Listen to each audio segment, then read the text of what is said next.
Bismillahirrahmanirrahim. Assalamualaikum warahmatullahi wabarakatuh. Salam sejahtera untuk kita semua. Salam Om Swastiastu, Namo Buddhaya, salam kebajikan. Teman-teman semua, apa kabar?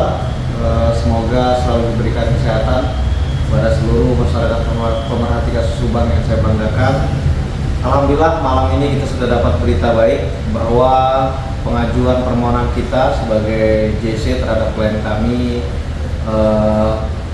alhamdulillah disetujui dan kita diberikan rekomendasi, dan tadi juga kami sudah menyampaikan press conference yang terkait JC, dan hari ini kami mendapatkan beberapa pertanyaan dari teman-teman media.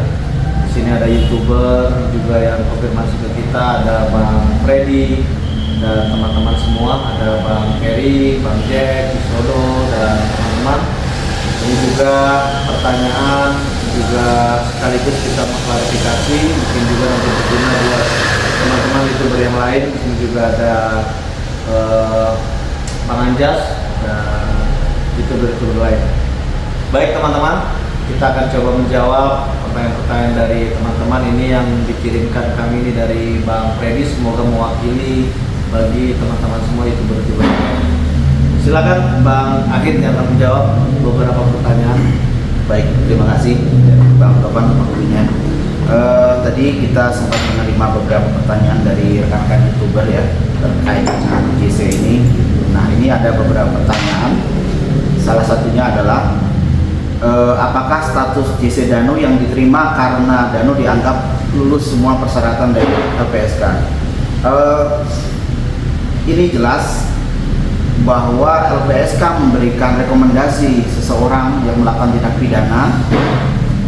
JC tersebut diberikan adalah bahwa syaratnya adalah bahwa orang tersebut adalah bukan pelaku utama, dan kedua bahwa orang tersebut mau bekerja sama aktif atau proaktif membongkar kasus tindak pidana ini. Nah, itu syarat yang diberikan oleh Undang-Undang Lembaga Perlindungan Saksi dan Korban itu dalam kasus pembunuhan. Nah, si Danu, klien kami ini jelas bahwa memenuhi kriteria tersebut.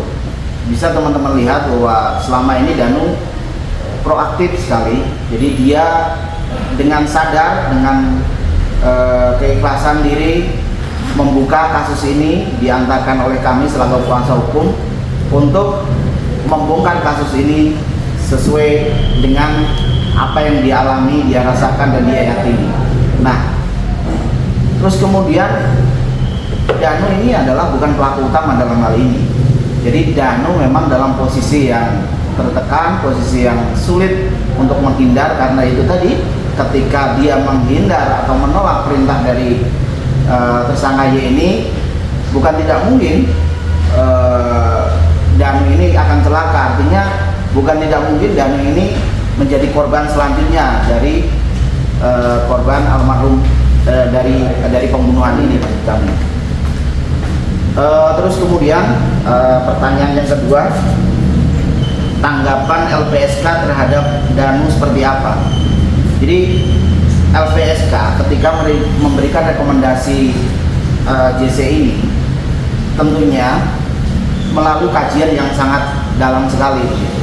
Itu dapat kami lihat begitu aktifnya LPSK bertemu dengan penyidik, bertemu dengan Danu, bertemu dengan kami, artinya ada check and balancing begitu, cross check terhadap informasi Danu sesuai atau tidak dengan apa yang dia sampaikan di proses penyelidikan dan penyidikan. Itu bersesuaian tidak dengan apa olah TKP yang beberapa kali ini dilakukan di tempat kejadian perkara. Jadi jelas sekali bahwa Danu ini sangat kooperatif, sangat fair, sangat tegas, sangat yakin dalam membongkar kasus ini. Jadi sudah selayaknya ketika LPSK mendapat keyakinan bahwa Danu adalah orang yang tepat untuk menerima JC, maka kemudian LPSK mengabulkan permohonan atau memberikan rekomendasi terhadap Danu ini.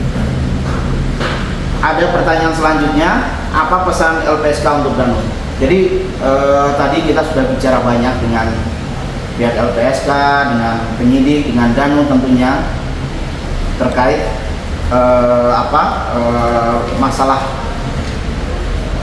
JC tadi begitu. Nah, pesan LPSK terhadap Danu adalah Danu harus terus membongkar kasus ini, jangan takut, apapun yang rintangan ada di depan harus dilalui, harus dilawan oleh Danu. Itu pertama. Terus kedua, Danu harus konsisten terhadap keterangan yang sudah disampaikan pada awal-awal atau pada saat penyelidikan dan penyidikan ini dilaksanakan begitu. Dan terakhir, Danu diminta untuk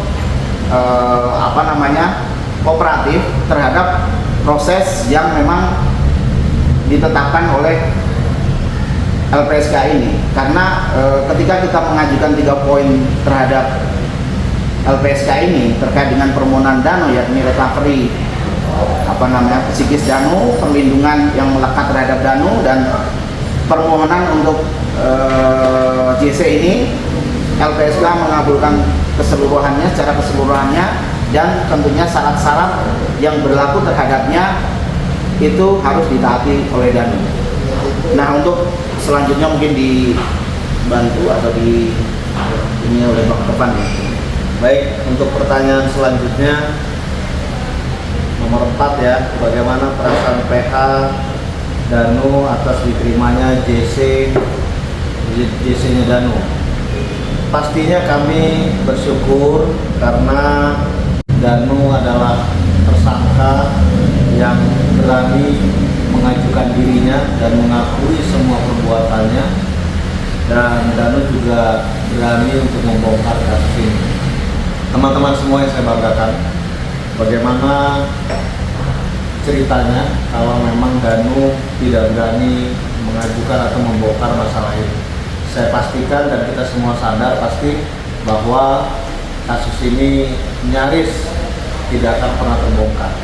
Alhamdulillah Danu sudah berani membongkar, dan kita juga sudah melalui proses pemeriksaan yang luar biasa, disesuaikan semua pernyataan Danu, pengakuan Danu dengan alat bukti, barang bukti, keterangan saksi, sampai akhirnya diadakan rekonstruksi yang beberapa kali sampai terakhir rekonstruksi yang kemarin. Jadi pastinya kami bersyukur dan kami berharap dengan diterimanya JC Danu, maka kasus ini tidak akan berhenti, kasus ini tidak akan pudar. Yang ada, kasus ini harus terbongkar sampai tuntas, sampai persidangan, dan sampai diputuskan oleh hakim majelis hukuman bagi para pelaku sesuai porsinya masing-masing. Yang kelima, di luar sana banyak berkomentar soal lolosnya JC Danu karena Bang Topan dan orang penting di belakangnya. Teman-teman semua, kasus ini sudah 2 tahun 3 bulan. Semua memperhatikan kasus ini. Bahkan masyarakat netizen yang memperhatikan kasus ini bukan cuma di Indonesia, melalui sampai di luar negeri, secara internasional semua banyak yang memperhatikan kasus ini. Artinya, kasus ini merupakan keprihatinan kita semua, dan nawaitu saya beserta teman-teman tim hukum adalah satu, bagaimana caranya kita bisa membongkar kasus ini agar memberikan keadilan bagi almarhumah dan keluarga yang ditinggalkan. Jadi perlu saya tegaskan teman-teman, proses kita mengajukan permohonan JC ke LPSK benar-benar murni secara prosedur dengan syarat-syarat yang ditentukan sama LPSK yang sudah kita lengkapi dengan sesuai prosedur, dan LPSK juga menjalankan prosesnya itu dengan proses yang panjang, gitu kan? Melakukan interview langsung kepada Danu, tes psikologisnya terhadap Danu, koordinasi dengan kepolisian, sampai turun langsung pada saat rekonstruksi, gelar dan rekonstruksi. Sehingga menurut kami tidak ada satupun pihak yang intervensi LPSK, karena ini adalah lembaga yang independen, sehingga saya yakin LPSK benar-benar murni melihat dan mengkaji. Seperti yang saya sampaikan, ini juga ada suratnya teman-teman, dan di sini disampaikan bahwa keputusan ini melalui sidang Mahkamah Pimpinan LPSK. sehingga bukan ada intervensi dari kami, bukan ada intervensi dari pihak manapun, karena memang kami yang mengajukan dan prosedurnya memang seperti itu, harus diajukan permohonan.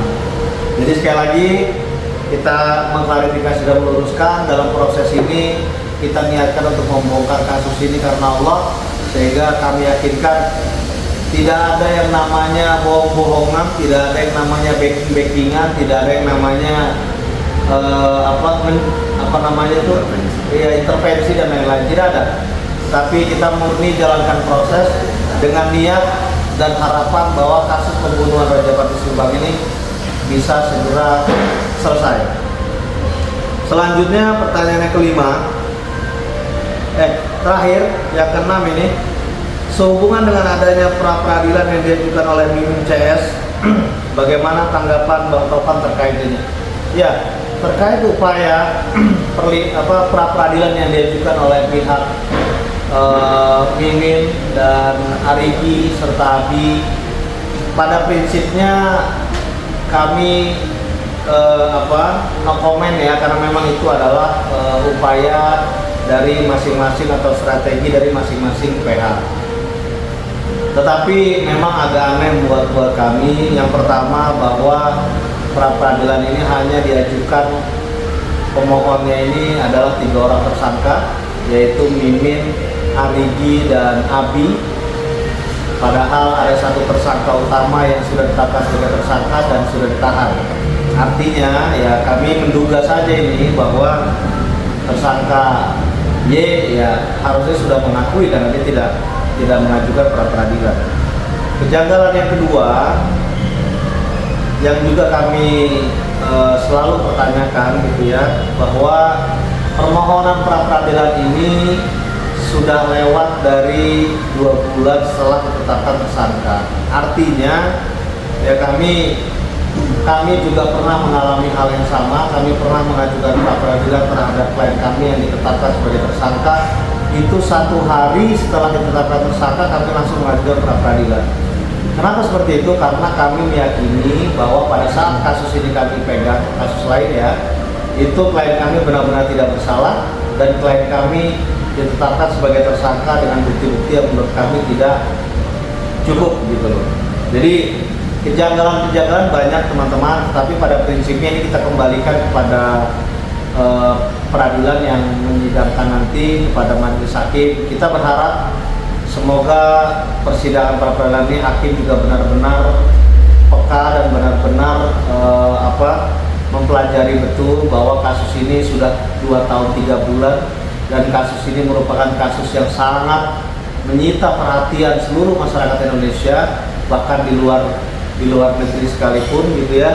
Yang ketiga, kasus ini juga sangat rentan dengan obstruction of justice-nya, sehingga kami berharap semoga pra peradilan yang diajukan oleh para tersangka tadi ya hasilnya akan ditolak, sehingga proses pembongkaran atau pendalaman kasus ini bisa segera dituntaskan dan berkas perkara segera dilimpahkan ke kejaksaan.